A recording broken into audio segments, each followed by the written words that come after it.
Well, good evening, everyone. You're listening to Red Pill 78. I am the Corruption Detector, and this is your Red Pill News.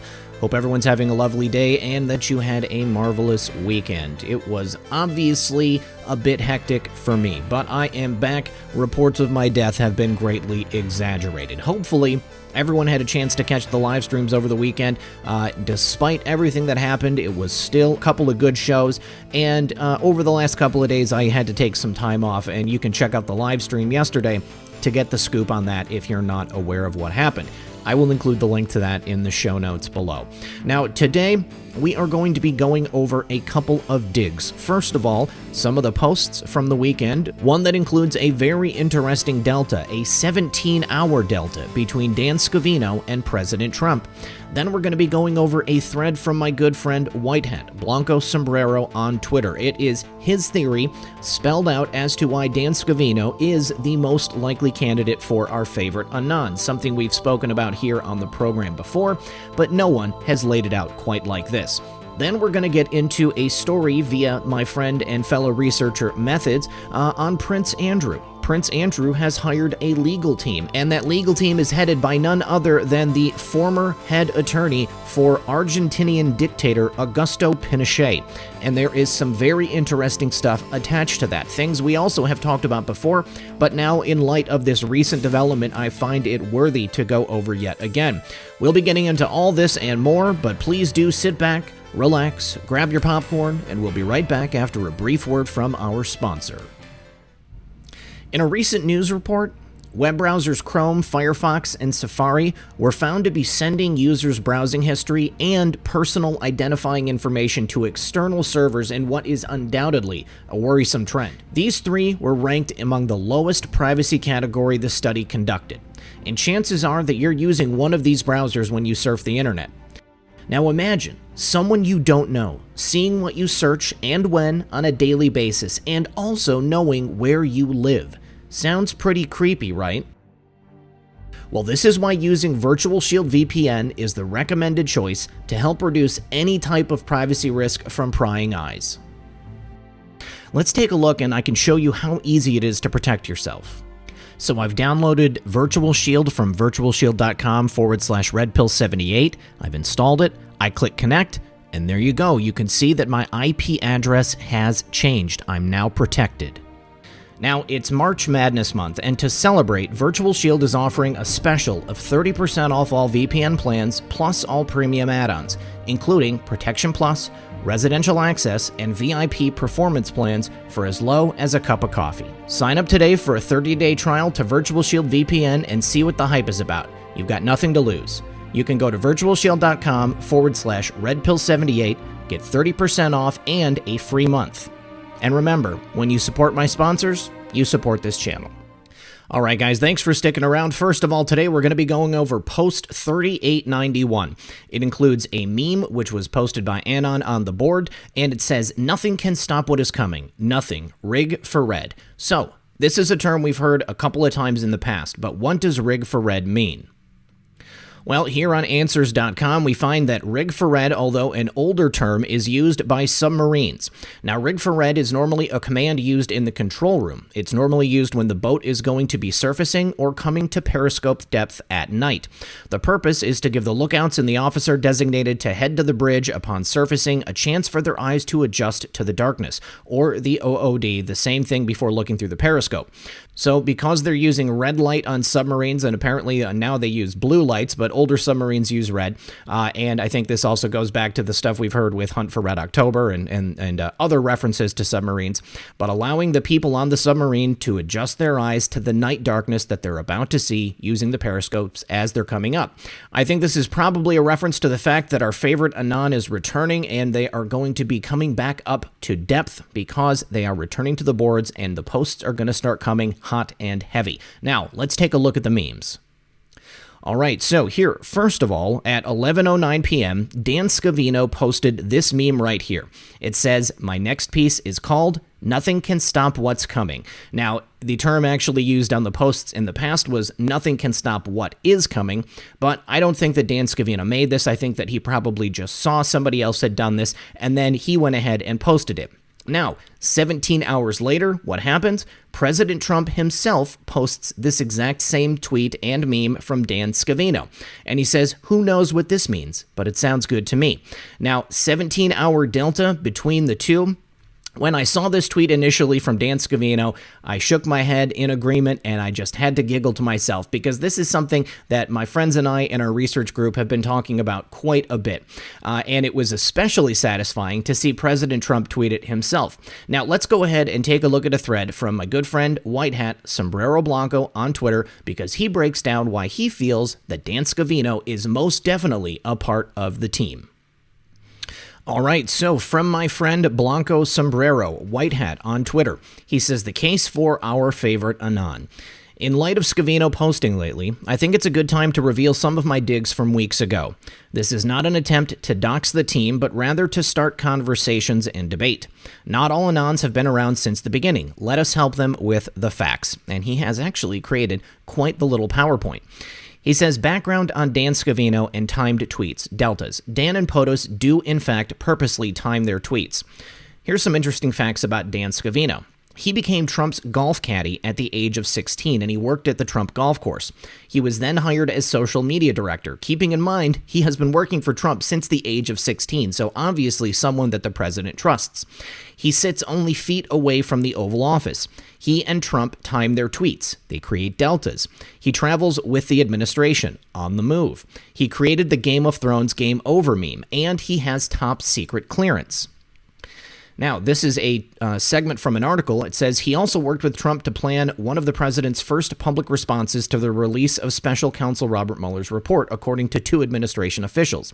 The April 18th tweet, timed to post minutes after Attorney General William Barr wrapped up his news conference about the report, declared no collusion, no obstruction for the haters and the radical left Democrats. Game over.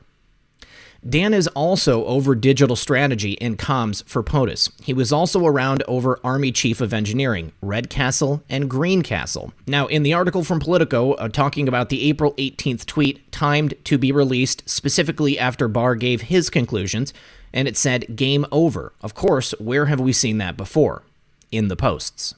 Now, in another article, it says, get Scavino in here. Trump's Twitter guru is the ultimate insider. The president turns to his digital strategy director for validation of his policies on everything from immigration to troop levels in Syria. Just more background showing that Dan Scavino is deeply involved in everything the president does. Now, in this article from Steve Bannon, he says he is essentially the comms department of the White House. Scavino acts first and foremost as Trump's validator, adopting what one official called a let Trump be Trump approach that now defines a White House from which a series of officials who sought to rein in Trump have been pushed out. One former White House official joked that he creates a safe space around the president. But Trump's critics worry the president isn't well served by Scavino's positive reinforcement and that using social media metrics to influence weighty policy decisions is dangerous. I would have to disagree. Right here in a tweet from Dan Scavino, after declaring a national emergency, President real Donald Trump is briefed by U.S. Army Corps of Engineers Commanding General Lieutenant General Todd T. Semin on the status to date of the border wall and all future construction to begin along the southern border. Now again, the U.S. Army Corps of Engineers is exactly what the Red Castle, Green Castle is talking about, because they are the Red Castle and they're located in Green Castle. Now here in post 3316, just a day after Scavino tweets game over, it shows up in this post by our favorite Anon. Now take a look here at this notebook that Scavino is holding. Where have we seen that before? And how about follow the pen? What about the notebook? The notebook is the same notebook that Dan Scavino is holding in this picture. And then, of course, we have the infamous Nothing Can Stop What Is Coming meme from Dan Scavino, and 17 hours later, the Delta from President Trump. Now he continues, Dan and Ivanka in particular have top secret clearance and would be able to see the info coming from agencies and military intelligence. I believe both Dan and Ivanka have posted as our favorite Anon and are part of the team. Here we have security clearances, Dan Scavino, Ivanka, and Jared Kushner all holding top secret clearances. I would also like to note that it looks like Dan Scavino is holding what looks like an iPhone there. If anybody knows differently, then go ahead and tell me, but it does look to me to be a gold iPhone, which we have also seen in the post before. Now, White Hat shows us here that the team is comprised of agency and military groups, one of them being the NSA. And he asks, how can the team be a global operation? Well, military is all over the globe, and agencies work hand in hand with military on the operations. Now he says the team is many. Not all of them may know everything, as there is a need-to-know setup. But did the team get an idea for this movement, not from clearance, but from the theater group? Our favorite Anon does like to reference shows and watching the show. Now, the clearance is for the Department of Energy and is similar to Top Secret. Here we have this very famous photo from the 1st Theater Sustainment Command of the U.S. Army Central, and they are in the form of the 17th letter of the alphabet. Very, very cool. He continues, there are certainly tons of proofs, and these are just some that I put together like a Cliff Notes to show some that it's not a LARP. It's possible that this is in fact a back channel that is needed to bypass the fake news and to wake up the world. I suspect another op is being planned and or starting in parallel to this one. The fight will continue, and we are just getting started. What a time to be alive. Yes, White Hat, it certainly is. All right, now on to the second half of today's program. On the 8th, Methods put this tweet out. He says, Prince Andrew feeling the heat. Has Britain's most formidable extradition lawyer to protect him against an FBI inquiry. He is still so worried about being forced to talk, he is now hiring an eminent team of lawyers to fend off the FBI. Now, this is in regards to the situation with his former good friend, Jeffrey. Let's go ahead and take a look at the article. So it says here that Prince Andrew hires formidable lawyer amid FBI probe into Jeffrey's links. Prince Andrew has hired Britain's most formidable extradition lawyer to protect him against this FBI inquiry into his pal Jeffrey. The Duke of York has been publicly slammed by U.S. authorities in January for repeatedly failing to cooperate with the ongoing investigation into Jeffrey's alleged ring. He is still so worried about being forced to talk, he is now hiring an eminent team of lawyers to fend off the FBI. Now the 60-year-old royal's legal team is led by Claire Montgomery, one of the UK's leading extradition lawyers who has represented world leaders, including former dictator Augusto Pinochet, the Telegraph says. Now, this is what is important here. Augusto Pinochet. Who was Augusto Pinochet? Well, Augusto Pinochet was the former military dictator of Chile. Now, he took power in 1973 as a dictator who ruled until 1990. Now, he was the first as the president of the government junta of Chile from 73 to 81, before being declared president of the republic by the junta in 1974. Now, he took power because of a United States-backed coup d'etat on September 11th, 1973, that overthrew the democratically elected socialist Unidad Popular government of President Salvador Allende and ended civilian rule. Now, keeping in mind this was a U.S.-led coup that allowed for a South American nation to be taken over by a military dictatorship, I want to take you to another South American military dictatorship which took power at around the same time. Now, that other country would be Argentina. Now, the situation that led to the installing of this military dictatorship was called the Dirty War, and it was the name used by the military junta, or civic military dictatorship of Argentina, for the period of United States-backed state terrorism in Argentina. Now, this was from 1976 to 1983 as part of something called Operation Condor, during which military and security forces and right-wing death squads in the form of the Argentine Anti-Communist Alliance, or AAA, hunted down any political dissidents and anyone believed to be associated with socialism, left-wing Peronism, or the Montoneros movement. Now, between 9,000 and 30,000 people disappeared, of whom many were impossible to report formally due to the nature of the state terror. One reason for the coup d'etat was the armed actions of the Montoneros and the ERP, but the target of the Operation Condor were also students, militants, trade unionists, writers, journalists, artists, and any citizen suspected to be left-wing activists, including Peronist guerrillas. They disappeared, which means that the victims were kidnapped, tortured, and murdered, and their bodies were disappeared by the military government, and it included anyone thought to be politically or ideologically a threat to the junta, even vaguely, or contrary to the neoliberal economic policies dictated by Operation Condor. Now, keeping in mind that both the installation of Augusto Pinochet in Chile and the Dirty War, which led to the installation of the junta in Argentina through Operation Condor, were both U.S. military operations of the government at that time. Now, let's take a look at a post from Crazy Days and Nights, which is something that we've already seen on this program, but it was a long time ago. And I think given this new evidence that Prince Andrew is hiring the same lawyer used by Augusto Pinochet, I think that it holds new relevance. Now, this post is from Saturday, June 9th, 2018 on crazydaysandnights.net, and it's called Blind Item Number 6, The Videographer. He was right in the middle of the kidnapping and murder of tens of thousands of people. If you were female, the chances were good you were going to be sent to a special facility, which was frequented not only by members of the elite in the country, but also elite from many other countries too.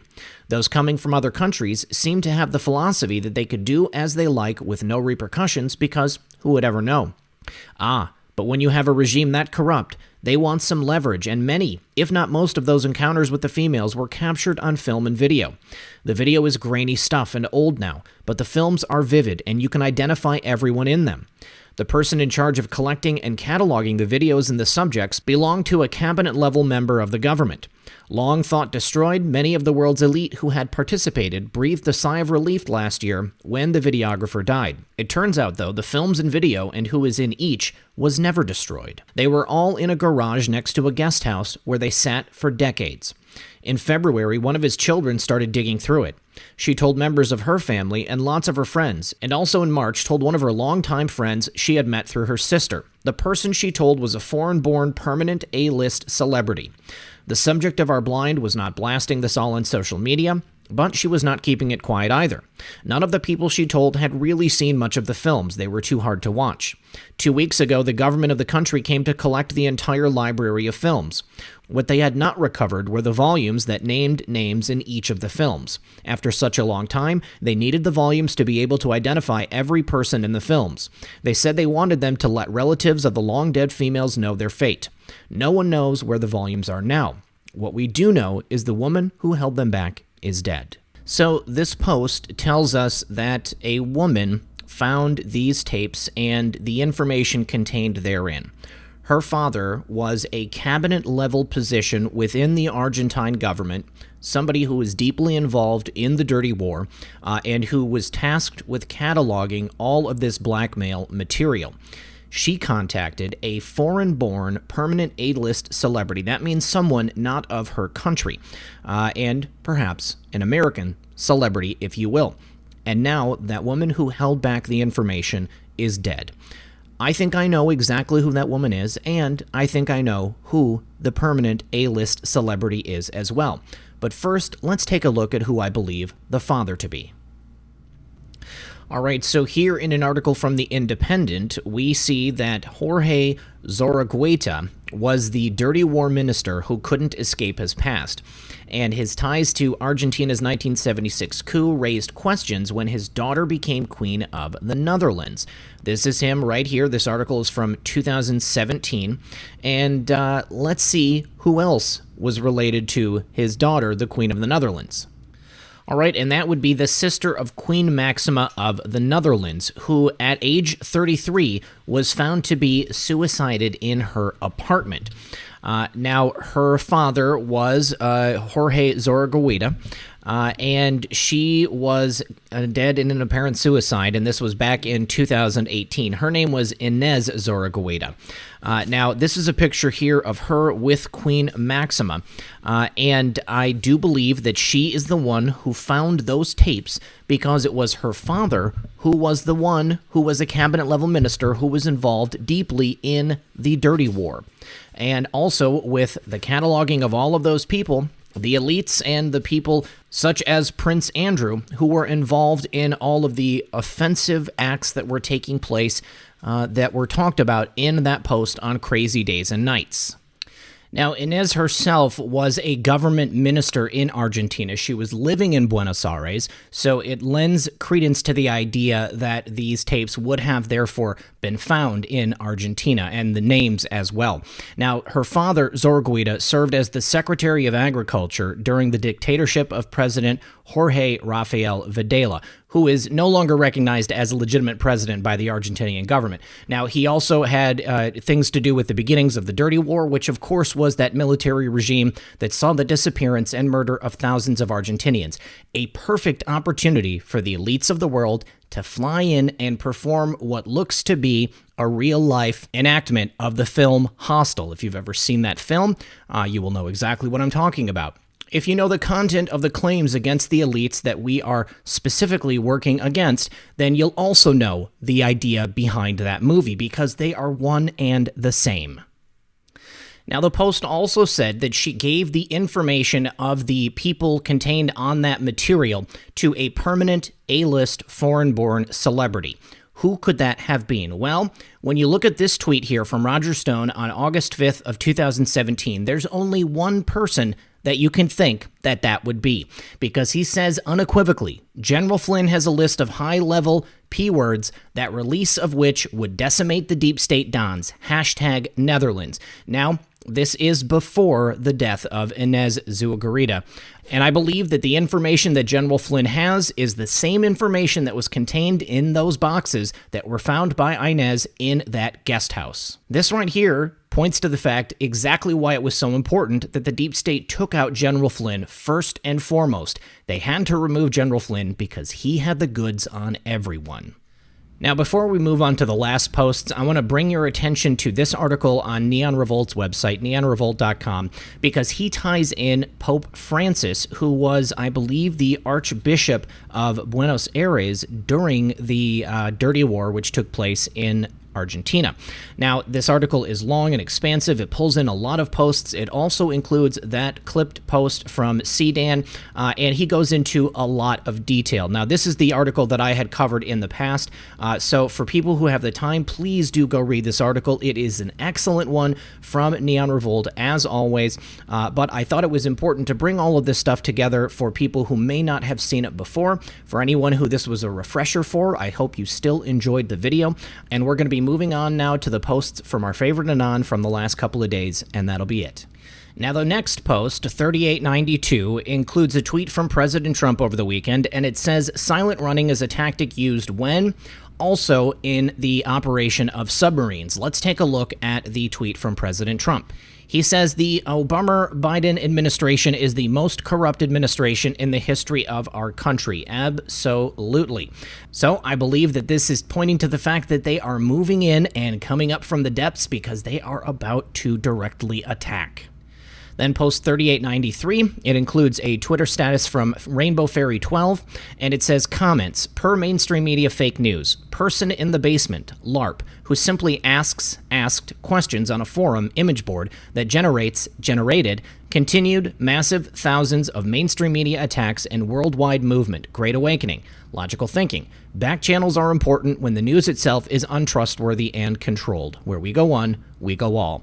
So this Twitter post right here from Rainbow Fairy details Twitter posts from across the globe of Anons in many, many different countries showing their support for this movement. And it clearly thumbs its nose in the face of the mainstream media who would otherwise say that this is a LARP or simply some Anon in their basement who is playing a joke on everyone and everybody in this movement. Let's go ahead and take a look at the Twitter status.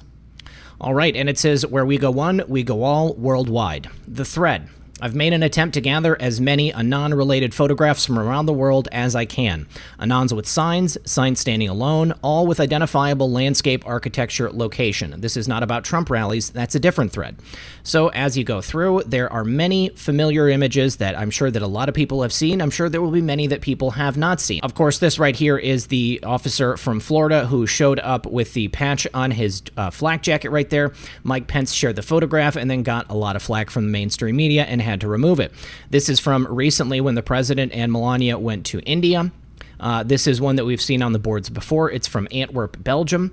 Here's one from Barcelona, Spain. Here's another from Cairo, Egypt. We've also seen before. This is a group of students who form the Q+ at the Cal Poly University campus. This is Whale Watcher from Twitter, who is on the People's Bridge in Chicago. That's another story entirely. Right here is my friend Mile, and he is also standing with one of those posts. And then here, this is from Finland. This one right here is from Gitmo. This is another one from Gitmo, and it goes on and on and on. Clearly, guys, this is not just some people in their basement. This is average, everyday people across the world who want to be free of the oppressors, the people that we have been working to remove for all of these years, and now who are firmly in our sights. It is definitely time for silent running. All right, guys, I think that's all that I have for you today. I hope that you enjoyed the video. If you want to do me a big favor, like and share this video. That is the best way you can support me and my channel. If you want to look for other ways, that you can go ahead and get that information in the description of this video. There's a bunch of ways you can support the channel. And also, don't forget about the contest that we have coming up. When we hit 200,000 subscribers, 2 lucky winners will each win a $200 gift card to this place of their choice. All you got to do is watch, share, comment, and make sure that you interact on the video, and that is how I'm going to choose the winner. Please, everyone, thank you as always. This has been Red Pill 78. I am the Corruption Detector, and this was your Red Pill News. Good luck, everyone, and God bless. Hey guys, it's Red Pill. I just wanted to say one more thing. Thank you very much to all my patrons. Thank you to everyone who supports this channel. If anyone wants to help out, there are links in the description of this video below. Please make sure to subscribe to my backup channels in case anything happens here. I will begin publishing there. And if you guys have any questions or tips for me, please send me an email at redpill78@protonmail.com. Also, don't forget to make sure that you have notifications turned on for this channel. When you go to my channel page, there is a little bell. Click that bell and choose all notifications. And if you don't have one already, go sign up on Twitter and follow me there and make sure that your notifications are on. Because even if you don't get a notification from YouTube, I always have a notification that goes out on my Twitter page that lets you know every time I put out a new video. I look forward to reading your messages. I look forward to getting the news to you on a daily basis, and I look forward to seeing you all again in the next episode.